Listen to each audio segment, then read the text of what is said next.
नमस्कार, आप सबका स्वागत है। तो आज जो है मैं एक ऐसे पढ़ने वाली हूँ जिसको रामस्वरूप जी ने लिखा है। Where are they communist under communism. तो वो लोग जिन्होंने कम्युनिज्म कम्युनिज्म को फैलाया, जिनको कि कम्युनिस्ट कहा जाता है, वो आज कहाँ है। ये 1995 में ऐसे लिखा गया था। और ये आपको समझाएगा, आपको बताएगा कि किस तरह से अथॉरिटेरियन रजीम्स जो होती हैं वो किस तरह से हमारी सोसाइटी को ख़त्म कर देती हैं। और एक ऐसा आइडिया जो कि मोनोथीस्टिक आइडिया से ही इन्फ्लुएंस्ड है, वो अगर किसी भी सोसाइटी में आता है तो वो अपने ही लोगों को, जिन लोगों ने उस आइडिया को प्रोपगेट किया, उस उनके साथ क्या कर सकता है। The world knows of the fate of the opposition parties under communism. It also knows of the ruthless struggle for power within the Communist Party of Russia, which caused wholesale destruction of its own topmost leaders. What is not sufficiently realized is the fact that this mutual slaughter is not something that happened in Soviet Russia, but is a pattern of all countries where communism trumps. It is an organic part of communism. तो यहाँ पे रामस्वरूप जी बता रहे हैं कि ये हम सबको पता है कि जहाँ पे कम्युनिस्ट रजीम आ जाती है, वहाँ पे अपोजिशन पार्टीज का क्या हश्र होता है। लेकिन यहाँ पे ये कह रहे हैं कि अक्सर हम ये भूल जाते हैं। हम हमेशा यही कहते हैं कि जो सोवियत रशिया है, उन्होंने अपने लोगों के साथ या अपने टॉप मोस्ट लीडर्स के साथ क्या किया। लेकिन जो बाकी की वेस्टर्न कंट्रीज है या बाकी के ऐसे नेशन है जहाँ पे कम्युनिज्म ने अपना सर उठाया और कुछ हद तक वहाँ पे वो स्ट्रॉन्ग होल्ड रखा, वहाँ पे कम्युनिस्ट जो टॉप मोस्ट लीडर थे उनके साथ क्या हुआ। और यहाँ पे रामस्वरूप जी ये भी कह रहे हैं कि ये ऑर्गेनिक पार्ट है कम्युनिज्म का, कि वो अपने ही लोगों को या अपने ही अंडर जो लोग होते हैं उनको स्लॉटर करता है। The communist strategy is simple.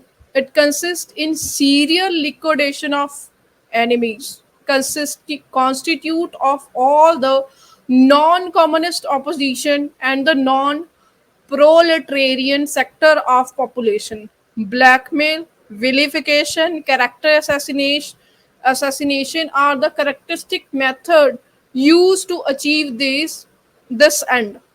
Opponents are labeled, spilled off and played against one another. यानी कि ये कह रहे हैं कि कम्युनिस्ट की स्ट्रेटजी जो है वो बड़ी सिंपल है कि वो अपने जो एनिमीज हैं उनको लिक्विफाइड कर देते हैं। यानी कि उनको जो है वो एकदम से उनकी जो ओपोनेंट व्यूज हैं उनको इररेलेवेंट बना देते हैं सोसाइटी में।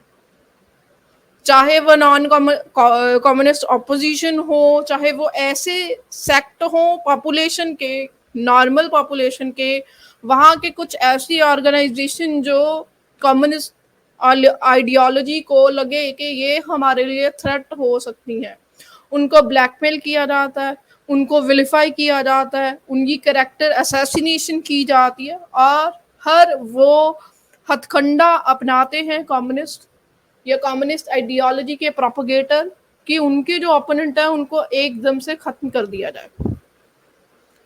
Opponents are labeled, spill off, and played against one another.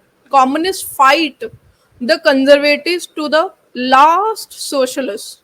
Then the socialists themselves are divided and different splinters are picked off by one.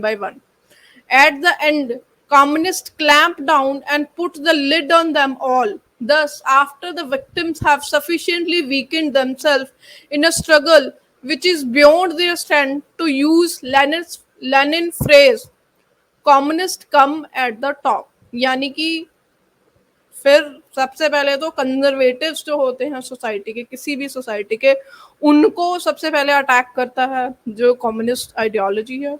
उसके बाद आते हैं सोशलिस्ट या वेलफेयर वाले, आप एक तरह से बोल सकते हैं। उसके बाद फिर वो जब सारे जो अपने एनिमी हैं उनको बिल्कुल मतलब आपस में लड़वाता है। पहले तो उनको आपस में, कंजर्वेटिव को सोशलिस्ट के अगेंस्ट, सोशलिस्ट को कंजर्वेटिव के अगेंस्ट, फिर डिफरेंट आइडियोलॉजीज के डिफरेंट पॉपुलेशन के सेक्ट होते हैं, कुछ ऑर्गेनाइजेशन होती है, उनको आपस में झगड़ा करवाते हैं।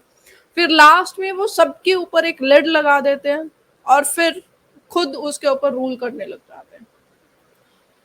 Once the party is in power, the intra-party struggle becomes more acute. At any rate, it becomes more visible. यानी कि जब ये पावर में आ जाते हैं तो अलग अलग पार्टी यानी कि अलग अलग विचारधाराओं को ये आपस में जो है वो लड़वाते हैं, ताकि जो अगर अलग अलग विचारधाराएं एक सोसाइटी में लड़ रही हैं उनका ध्यान ही ना जाए कम्युनिज्म की तरफ, कम्युनिज्म की तरफ उनका फोकस ही ना जाए। And open because it takes on physical form. Physical liquidation take place of the older method of elimination when the democracy prevailed. But for an accident of history, Rendai and Joshi should be dead men. They live because Burgess democracy which they want to destroy shall survive.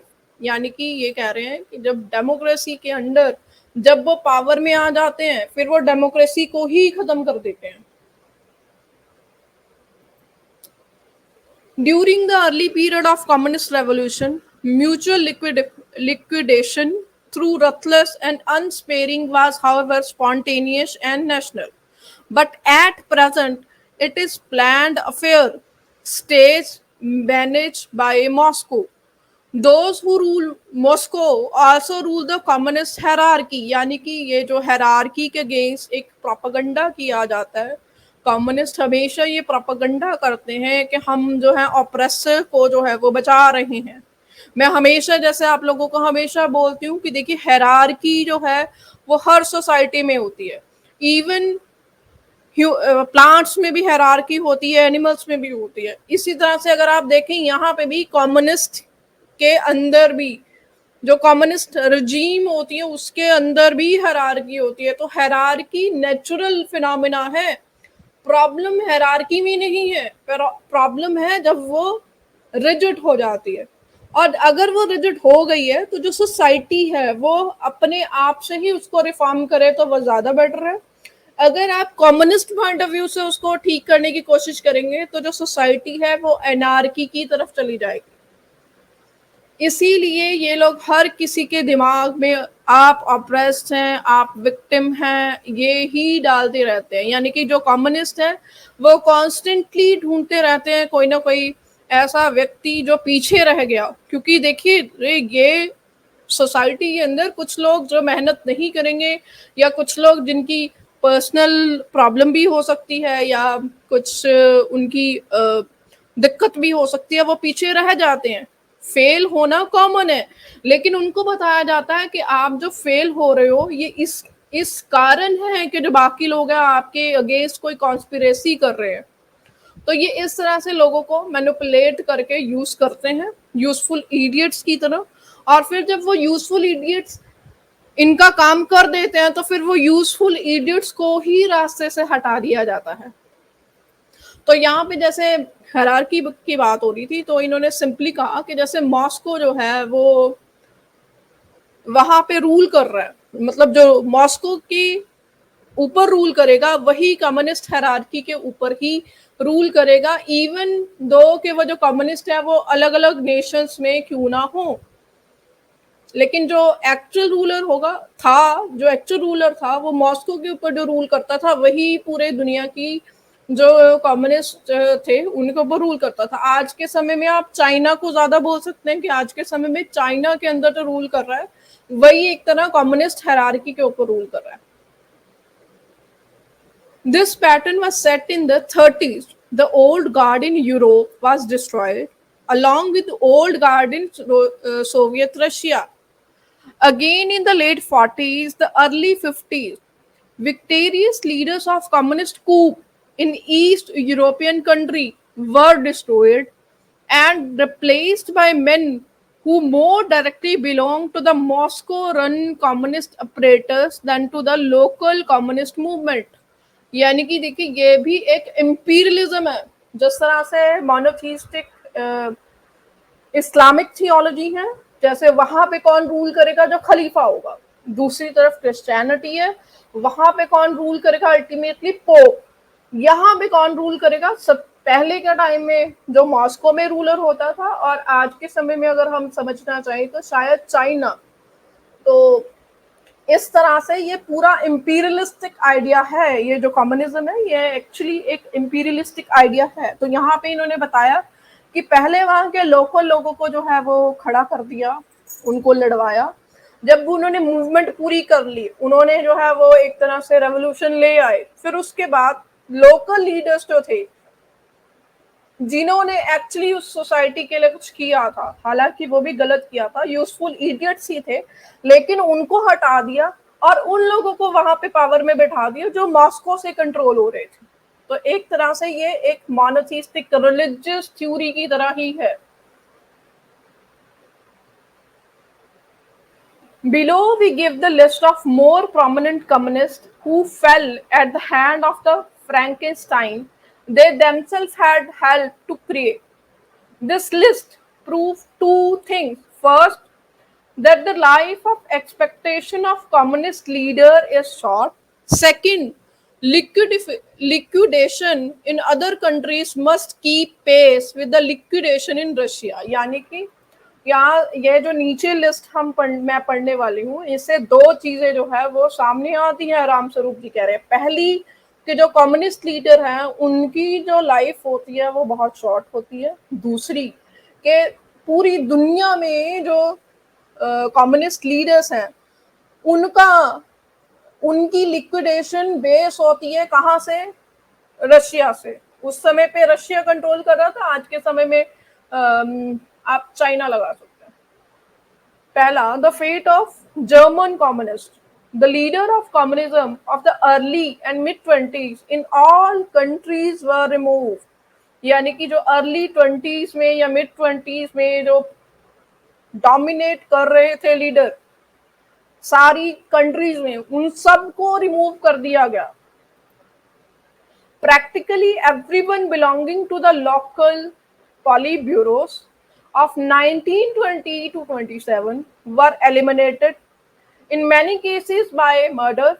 In Russia itself, out of 13 or 14 Politburo members, except for Lenin and Stalin, all had been removed by 1940 by a state assistant death.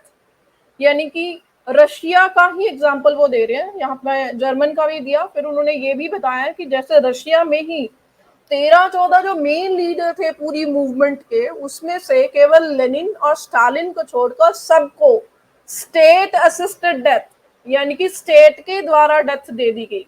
इसको अगर आप Islamic theology के साथ अगर compare करना चाहें तो हमारा पड़ोसी मुल्क पाकिस्तान को देख सकते हैं, वो मोनोथीस्टिक आइडिया पे ही बना हुआ। अगर आप वहां पे देखें तो जो रजीम बनी, जो नेक्सस बने, उन्होंने फिर अल्टीमेटली जिन लोगों ने पाकिस्तान बनाया था उन सबको एक बार मतलब उन सबको जो है वो सफाया ही कर दिया। जिन लोगों ने एक्चुअल पाकिस्तान बनाया था उनके नाम ही हटा लिए गए, एक दो को छोड़कर। बाकी के जो लोग हैं जिनका कोई नामो निशान नहीं था पाकिस्तान मूवमेंट में, उन्होंने और टेक ओवर कर लिया। ये मैं पाकिस्तान का एग्जांपल इसलिए दे रही हूँ ताकि आप अंडरस्टैंड कर सकें, क्योंकि पाकिस्तान को आप लोग बड़े अच्छी तरह से समझते हैं, रशिया के बारे में शायद आपने उतना ना पढ़ा हो। तो आपको एक पैरेलल ड्रॉ करके मैं समझाने की कोशिश कर रही हूँ। Of 71 members of Central Committee of 1934, only 21 were to be found at the end of 1938. यानी कि 34 में जो 71 मेंबर थे, 1938 आते आते उसमें से सिर्फ 21 मिले। बाकी के जो 50 थे उनका पता ही नहीं है। 36 डिसअपियर्ड हो गए, उसमें से 9 were officially shot, 1 was assassinated, 1 committed suicide। यानी कि जो 50 थे उसमें से 36 डिसअपियर हो गए। डिसअपियरेंस को भी अगर आप पाकिस्तान के साथ कंपेयर करें, वहां पे डिसअपियरेंस बहुत कॉमन होती हैं। अथॉरिटेरियन रजीम को समझ लीजिए आप, मोनोथीस्टिक रजीम, अथॉरिटेरियन रजीम ऐसी ही होती हैं। वहां पे आप उनके यूजफुल इडियट बन तो जाते हैं, लेकिन आपकी कोई वैल्यू नहीं होती है। जब वहां पे जो ऊपर पावर में आ जाएगा, उसका दिमाग जैसा सटकेगा वैसे ही वो आपकी सटका देगा। The same thing happened in Germany, once the next most important country from the point of view of possible communist revolution। यानी कि रशिया के बाद जो मोस्ट इम्पोर्टेंट कंट्री आती है वो जर्मनी आती है। वहां पे भी कुछ ऐसा ही मिलती जुलती ही चीजें हुई हैं। The old guard was removed by a similar process. Some of the leaders were arrested by the Nazis. That is, they were handed over to the Nazis by Russia's secret agents who worked in collusion with the Nazi secret police. One of them were murdered by Russian government। यानी कि Germany में भी यही हुआ। जो पहले useful idiots थे जिन्होंने वो पूरा कम्युनिस्ट रेवोल्यूशन लेके आने की कोशिश की, तो हमेशा एक मोनोथिस्टिक आइडिया दूसरे मोनोथिस्टिक आइडियाज को सपोर्ट करता है। इसीलिए आप वर्ल्ड ओवर में देखें, जो लेफ्टिस्ट हैं और जो इस्लामिस्ट हैं वो दोनों आपको हैंड टू हैंड मिलेंगे। लेकिन जैसे ही आप ईरान में जाते हैं, जिसके अंदर रेवोल्यूशन कंट्रीब्यूट ही लेफ्टिस्ट ने किया था, वहां पे आपको डिफरेंट पिक्चर मिलेगी। और अगर जैसे ही आप पाकिस्तान में जाते हैं, जिसमें बहुत मेजर रोल था कम्युनिस्ट पार्टी ऑफ इंडिया का, जिसने पाकिस्तान की क्रिएशन में कंट्रीब्यूट किया, लेकिन जैसे ही पाकिस्तान बना, सबसे पहले उन्होंने कम्युनिस्ट पॉलिटिक्स को खत्म कर दिया। उन्होंने कहा कि हमारे देश में कम्युनिज्म जो है, इस आइडियोलॉजी पे कोई पॉलिटिक्स होगी ही नहीं।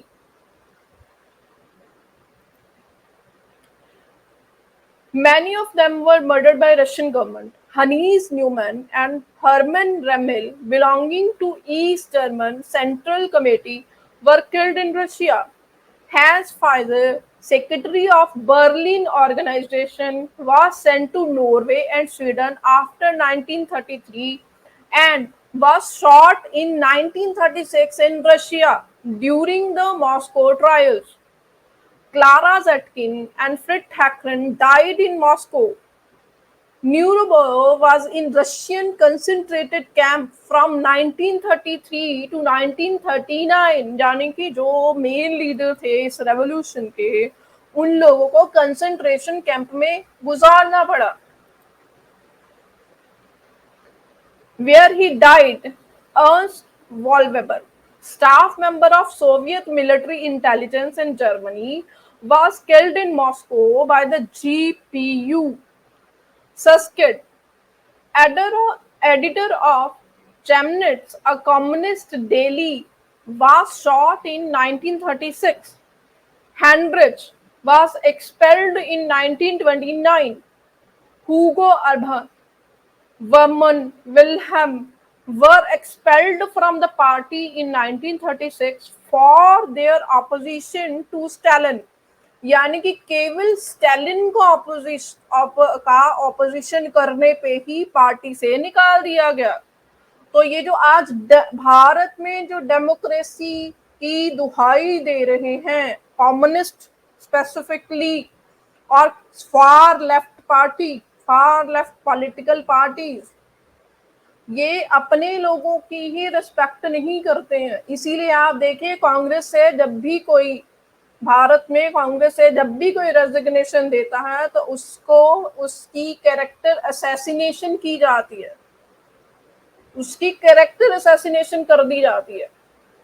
ये लोग इस बात से बिल्कुल भी ख्याल नहीं करते हैं कि आपको अपने ही लोगों की कैरेक्टर असैसिनेशन नहीं करने है। लेकिन ये पार्ट है, जो लेफ्टिस्ट आइडियोलॉजी है उसका पार्ट है। लेफ्टिस्ट आइडियोलॉजी या मोनोथिस्टिक आइडियोलॉजी आपको तब तक रिस्पेक्ट करेगी जब तक आप उनके लिए एक यूजफुल इडियट हैं। जैसे ही आपने इन सारे मोनोथिस्टिक आइडियाज को क्वेश्चन किया या डिसएग्रीमेंट अपना शो किया, तो फिर आपके साथ क्या होगा ये इस ऐसे में आपको क्लियरली समझ आ जाएगा। Willy was hanged by Stalinists in France while escaping from a German concentration camp in 1940. Marx Hollis was killed by GPU in May 1933. The same fate overtook communist leaders in the people's democracies. We give below names of 44 top communists liquidated after the triumph of communism in their countries. 16 names also been added from Russia to make the picture more complete. आगे हम जो है वो लोगों जो main leaders थे country name के साथ हम पढ़ेंगे और देखेंगे उनके साथ क्या क्या हुआ, ताकि आपको ये पूरा सिनेरियो समझ में आए कि जो यूजफुल इडियट्स हैं, जो मोनोथिस्टिक आइडियाज के लिए एक तरह से काम कर रहे हैं, उनको किस तरह से यूज करके जब पावर में आ जाते हैं, जब पावर कंट्रोल कर ली जाती है, तो उनका जो फेट होता है वो क्या होता है। वो चाहे कम्युनिज्म हो, चाहे सोशलिज्म हो, चाहे लेफ्टिस्ट हो, चाहे इस्लामिस्ट हो, चाहे आप क्रिश्चियन थियोलॉजी को अगर आप देखेंगे तो इन सब में सेम ही चीजें यूज होती हैं।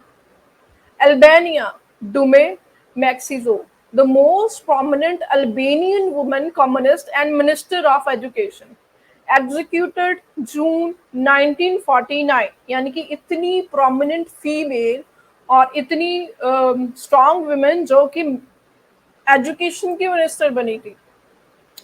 कैल्जी sorry, Politburo member, Minister of Industry, purged and disappeared March 1950, यानी कि disappear हो गए। Kranzi Nesti, Politburo member and Minister of Interior Police, imprisoned December 1948।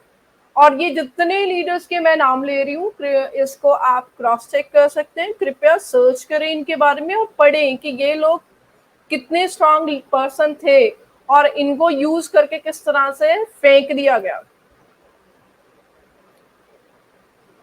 क्लॉसी Vesko, chief of police and deputy minister of interior, sentence to 15 years, June 1949। Melshova Sejfula, Politburo member, party theoretician and historian, minister of education, dismiss 1949। यानी कि अगर आप उनकी हाँ में हाँ नहीं मिलाएंगे, जैसे कि ब्लाइंड फॉलोअर मिलाते हैं टॉप अथॉरिटी के साथ, तो आपको इसी तरह से आपके साथ होगा, चाहे आप जितनी मर्जी आपके अंदर काबिलियत हो, कितने ही चाहे आप एजुकेटेड हो। Zoe Kochi, Politburo member, Secretary of Central Committee, Deputy Prime Minister and Minister of the Interior Police, executed June 1949। Bulgaria, Kenoko Titko, Politburo member and Minister of Agriculture, dismissed and disappeared। यानी कि पहले dismiss कर दिया, उसके बाद वो disappear हो गए।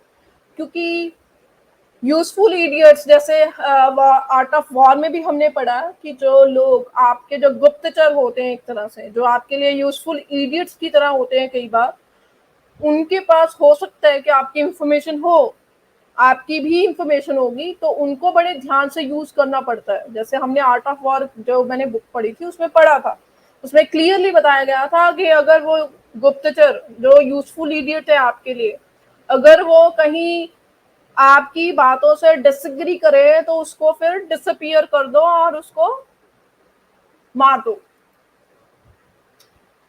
गैल्विन Slev, chief of communist frontier guard, arrested November 1949।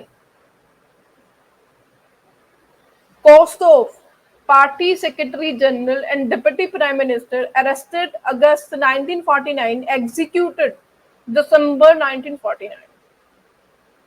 Kumin Petko, Politburo member and head of the party economic department, Minister of Finance, arrested September 1949 and sentenced to life imprisonment May 1951। Meslerov Ivan, organizational secretary of party, arrested September 1949, sentenced to 15 years May 1951। Pavlov Nikola, Politburo member and party administrative secretary, sentenced to life imprisonment December 1949. Seklerov Manol, Ministry of Public Affairs, arrested October 1949, sentenced to 10 years, April 1951. Stefanov Ivan, Central Committee member and Ministry of Finance, arrested 1949 and sentenced to life imprisonment December 1949. Czechoslovakia, Bestovenski Stefan, Secretary General, Soviet Communist Party, arrested. Secretary general को भी, मतलब आप देखिए कि जिस तरह से किसी की अथॉरिटी हो जाएगी वो दूसरे को गिरा देगा, ये मोनोथिस्टिक आइडिया के अंदर आप देखेंगे. February 1952, Kelmites Valmadi, Ministry of Foreign Affairs, executed December 1952. Frank Joseph, Party Deputy Secretary General, executed December 1952. Farazka Ludwig, Chief Economic Advisor to President of the Republic, executed December 1952. Geminder Bedre, Chief of the Party International Department, executed December 1952. Novi Villain, Editor-in-Chief of the party organ Ruud Pravo, arrested October 1949. Pavel Joseph, General Deputy Minister of Secretary, Chief of Uniformed Police Force, arrested January 1951. Raisin Bedre, General Deputy Defense Minister and Chief of Intelligence, executed December 1952. Simon Andre, Editor of Chief Party Organ Ruud Pravo, executed December 1952. Zelensky Rudolph, Party Secretary General and Deputy Prime Minister, executed December 1952. तो आप देखते हो दिसंबर 1952 में कितने लोगों को execute किया गया था. Swab Carroll, Central Committee member, Deputy Minister of Secretary and Head of Secret Police, executed December 1952. Hungary. Donat Frank, Central Committee member, Chief of Cabinet of the Prime Minister, Minister Rokashi, arrested July 1951. अब यहाँ पे आप देखिए कि same dates होंगी, वहाँ पे 1952, 50 दिसंबर 1952 के बहुत ज्यादा केसेस हैं, यहाँ पे 1951 के बहुत ज्यादा मिलेंगे आपको. Kadir Jonas, Deputy Secretary General of the Party, Minister of Interior Police, arrested March 1951. मैं सिर्फ ईयर पढ़ रही हूँ अब. कलाए गोवाला 1951, May 1951. Pelfi Goragi, Major General, Head of the Party Military Department, Chief of Frontier Guards, arrested May 1949, executed 1949. यानी कि आप देखिए कम्युनिस्ट पार्टी के प्रोमिनेंट लीडर्स के साथ क्या हुआ. तो आप ये सिर्फ इमेजिन कीजिए. मैं नहीं कह रही हूँ कि आप रिसर्च कीजिए इसके ऊपर सिर्फ, और अगर आप करना चाहते हैं तो और भी बेटर होगा, लेकिन आप सोचिए कि जब जो टॉप लीडरशिप है, जो जिन्होंने कम्युनिज्म को प्रमोट किया, प्रोपगेट किया, उनके साथ अगर ये हो रहा है तो जो कॉमन लोग हैं उनके साथ क्या हुआ होगा. आगे रेजिक लेसेस्को, पॉलिट bureau member and Ministry of the Interior Police, arrested in May 1949 and executed October 1949. Shazakits Erped, where President of Republic, resigned April 1951, arrested soon afterward. Chesbeni Andre, Head of Secret Police in the Ministry of Interior Police, arrested May 1949. Suzoni Tabor, Chief of the Central Committee Personnel Cadres Department, executed October 1949. Poland. Bjorn Kowalski, Politburo member and head of the party Political Education Department, arrested December 1949. Dubious Joseph, Central Committee member and Cabinet minister arrested December 1949 ना, यानी कि cabinet minister भी जो बहुत एक strong seat है, अगर वो भी डिसएग्रीमेंट कर दे तो उनके साथ भी वही होगा। Gomulka Vladislav, party secretary general and deputy prime minister, expelled from the party November 1949, arrested October 1951. Kalizko Zenin, Politburo member and head of the party personnel department, arrested December 1950. Spy Chelsky Marian, general, Politburo member and deputy minister of defense, arrested October 1951. Romania, Jorosco Tohari, party secretary, Politburo member, Ministry of Interior, police, dismissed May 1952. Luca Vasil, party secretary, Politburo member, Ministry of Finance, dismissed May 1952. Petrascanu disappeared in 1949. Parker dismissed May 1952. Vaida dismissed May 1952. Soviet Russia, Beria, Deputy Prime Minister and Ministry of Internal Affairs after the death of Stalin, March 1953, executed December 1953. यानी कि जो Stalin के time पर ही जो ministry था internal affair का, उसको भी नहीं बख्शा गया। तो आप सोचिए कि स्टालिन ने जिसके ऊपर ट्रस्ट किया होगा या स्टालिन ने जिसको ओहदा दिया होगा, तो उसके जो लोग हैं या उस स्टालिन के जो लोग हैं, जो स्टालिन को जो अपना गुरु मानते हैं, उनके अंदर जो लोग हैं वो भी सेफ नहीं है इस आइडियोलॉजी से, वो भी नहीं बच पाए। Bukharin Nicolo, Politburo member, editor of Pravda, executed March 1938.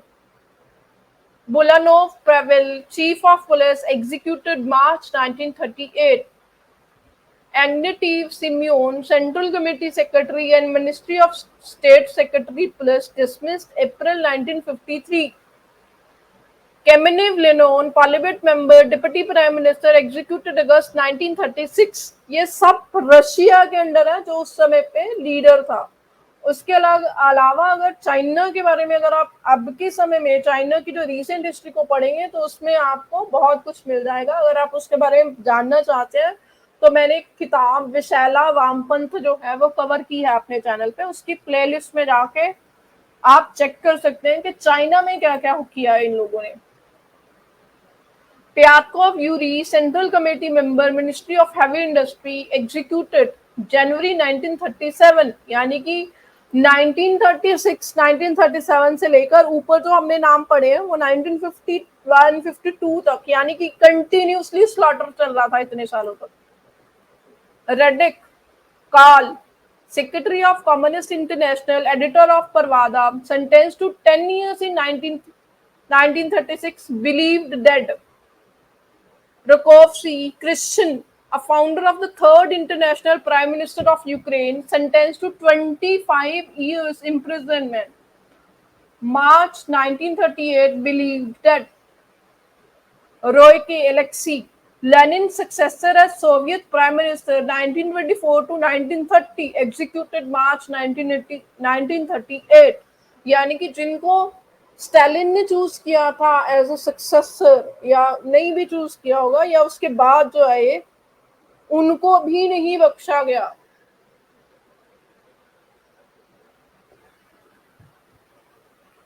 Trotsky Lenin, first Soviet War Minister, generally considered the most important communist leader after Lenin, dismissed 1925, deported from Russia February 1929, killed in Mexico by a Soviet-hired assassin August 1940, यानी कि जो Lenin के बाद बहुत important leader माना जाता था उसको भी असैसिनेट करवा दिया। उसी तरह से अगर आप देखेंगे तो आपको जो इस्लामिस्ट है, अभी सलमान रशदी का जो केस है आपने अभी सुना, सलमान रुश्दी के ऊपर जो अटैक हुआ वो आपको सबको पता है, और ऐसे अटैक्स होते रहते हैं। चार्ली एब्डो का केस आपको याद होगा। तो मैं पैरेलल ड्रॉ कर रही हूँ कि मोनोथीस्टिक आइडियाज जो होते हैं वो बेसिक जो उनका कॉन्सेप्ट होता है अथॉरिटेरियन ही होता है। वो अपना मोनोथीस्टिक माइंड रेयरली चेंज करते हैं। रेयरली मतलब एक मोनोथीस्टिक जो है प्लूरलिज्म को समझ ही नहीं सकता है, या वो म्यूचुअल रिस्पेक्ट को समझ ही नहीं सकता है। Tomsky, Mikhail, Politburo member, chief of Soviet Trade Union, committed suicide August 1936. Tukhachevsky, Michael, Marshal of the Red Army, executed June 1937. यानी कि रेड आर्मी के मार्शल को भी नहीं छोड़ा गया जब लगा कि ये थ्रेट बन सकता है या ये पावरफुल हो गया है। ये अथॉरिटेरियन रिजीम में अक्सर आप देखेंगे, जो अथॉरिटेरियन रिजीम होती हैं जैसे इस्लामिस्ट नेशंस को आप देख लें, वहां पे एक व्यक्ति पावर में आ जाता है, मुस्लिम नेशंस के अंदर देखिए तो वो हटता ही नहीं है। मार्शल लॉ पाकिस्तान में देखिए किस तरह से मार्शल लॉ आता है। तो ये अथॉरिटेरियन रजीम होती हैं, क्योंकि जो जिस आइडिया पे वो खड़े हैं, जो थियोलॉजी पे वो खड़े हैं, वो ही मोनोथीस्टिक है। तो जो मोनोथीस्टिक थियोलॉजी होती है वो डिफरेंस ऑफ ओपिनियन, डिसएग्रीमेंट को में बिलीव नहीं करती है। वो थोड़े टाइम के लिए आपके साथ हाँ में हाँ ठीक है, हम फ्रीडम ऑफ स्पीच के लिए वो सबसे ज्यादा वॉइस आउट करते हैं, लेकिन जब वो पावर में आते हैं तो फिर कोई और जो उनके साथ डिसएग्रीमेंट रखने वाले हैं वो नहीं बचते हैं। Wozniacki, Nicole, Politburo member, Deputy Prime Minister, Head of the State Planning Department, dismissed March 1949, disappeared soon afterward. Yagoda Henry, Prime Minister of Internal Affairs Police, executed March 1938. Yeshov Nicole, Minister of Interior Police 1936 to 38, dismissed in 1939 and disappeared soon afterward. यानी कि disappear भी हो गए। और इसी तरह का आपको अगर हिस्ट्री जाननी है तो आप जाके वे जो वेस्ट बंगाल है वहां पे भी देख सकते हैं। वहां पे अगर आप कम्युनिस्ट पार्टी का जो काल है जहां पे उन्होंने रूल किया, जब उन्होंने रूल किया तो वहां पे आप देख सकते हैं जो अपोजिशन के साथ होता है। इवन आज भी बंगाल में क्या हो रहा है अपोजिशन लीडर्स के साथ आप सबको पता है। Zinske Georgi, member of Politburo and Lenin's inner cabinet, executed August 1936. The above list gives only those names which stand the highest in the communist hierarchy, but behind them stand the vast anonymity of common rank file millions of ordinary party members who were eliminated after communism triumphed. This should give food for thought to those thousands of well-meaning but deluded young men who provide the lifeblood of the Communist Party of India। यानी कि वो लोग जो आज किसी भी तरीके से भारत में कम्युनिज्म को, सोशलिज्म को प्रमोट कर रहे हैं, या कम्युनिस्ट पार्टी ऑफ इंडिया के साथ या एक्सट्रीम लेफ्ट पार्टीज के साथ जुड़े हुए हैं, आप जरा सोचिए। हम आपको नहीं कह रहे हैं कि हमारे ऊपर ट्रस्ट कीजिए। ये सारे नाम, जितने नाम मैंने बोले जो कि रामस्वरूप जी ने अपने एस्से में 1995 में लिखे थे, इन सबको ढूंढिए, इन सबको ढूंढिए और पढ़िए इसके बारे में। Truth fund, communism threaten freedom everywhere, particularly the freedom of the new emergent Asia, exceeding the ravages of 19th century colonialism and capitalism. It stands for total eclipse of man, his spiritual stagnation and death, the increasing impoverishment of the masses। यानी कि जो communism है वो freedom, free thoughts के लिए एक threat है। ये 1995 में लिखा गया था, लेकिन आज भी ये एक थ्रेट है, क्योंकि भारत में बहुत सारे लोग एक्सट्रीम लेफ्ट को सपोर्ट करते हैं।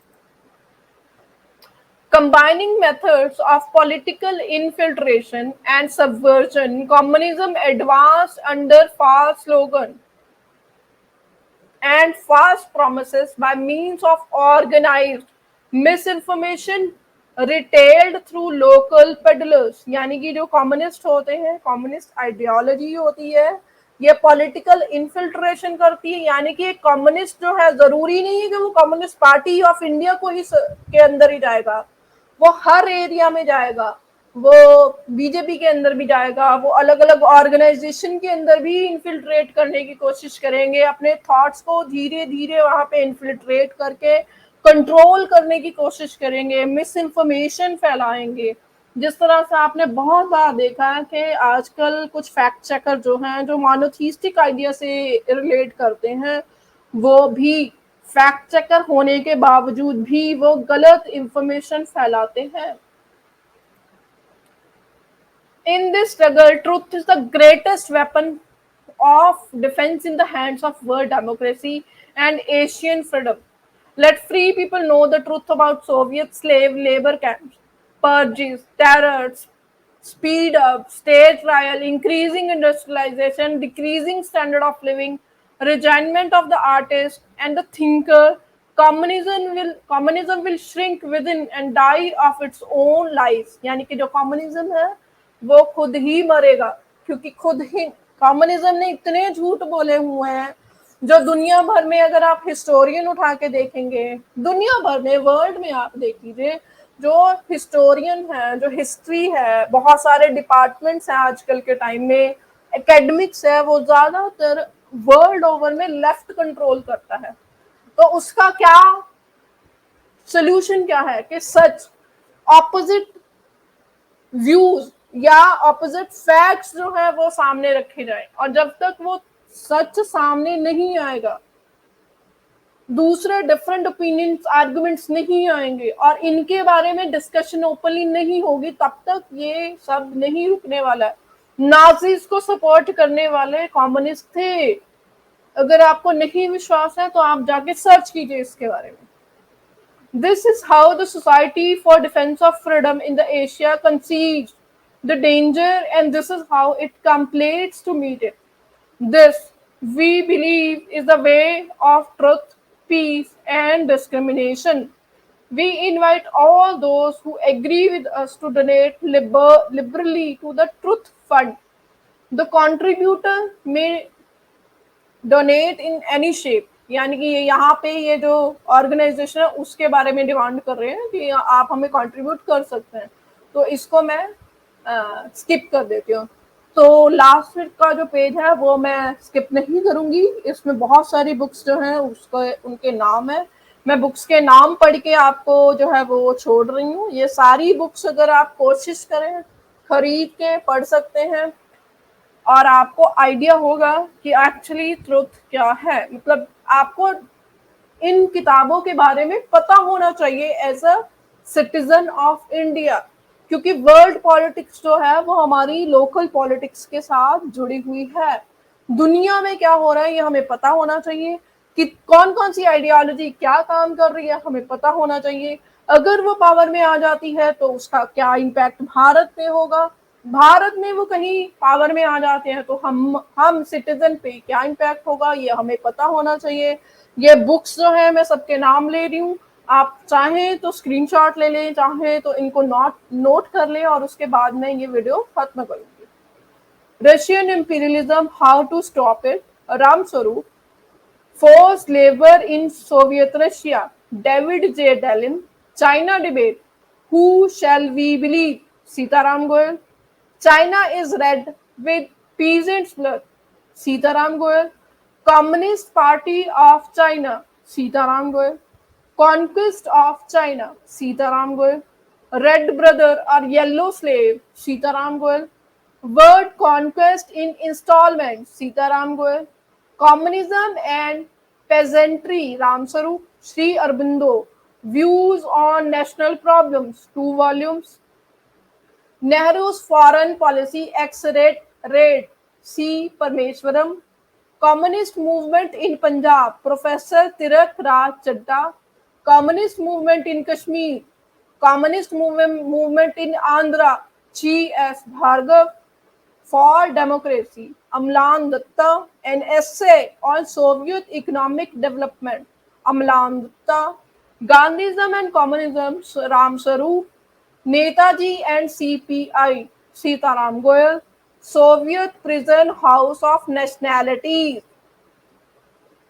तो इसके साथ जो है ये आज की स्ट्रीम खत्म होती है। धन्यवाद जितने लोग भी जुड़े, उनका बहुत बहुत धन्यवाद। तो आज की स्ट्रीम हम खत्म करते हैं।